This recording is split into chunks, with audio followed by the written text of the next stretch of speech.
What if it wasn't the sun that was giving you cancer?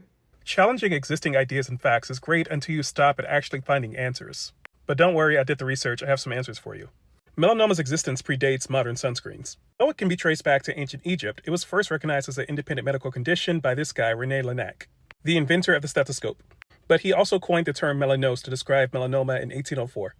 Then in 1826, British physician Thomas Foddington recounted his observations about melanosis, which by this point had really caught the medical world's attention, but nobody knew exactly what caused it.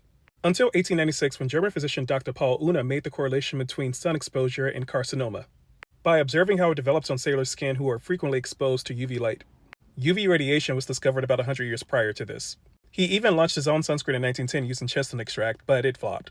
But between the 1920s and 30s, definitive links between UV radiation and carcinoma and melanoma were established. We have known for roughly a century that the sun does cause these conditions.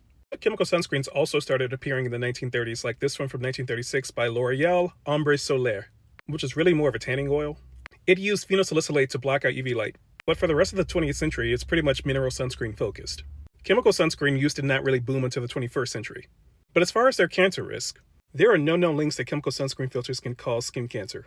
Whether or not it's effective against skin cancer is very much up for debate, because even though people use sunscreen, they don't necessarily use it enough. And SPF is only part of the equation. You also have to use proper clothing, you have to stay out of the sun during peak hours, you have to use hats, which is why some people who do use sunscreen still get diagnosed with skin cancer. Because it's not foolproof, but there are many studies that show that it does decrease your chances of getting skin cancer.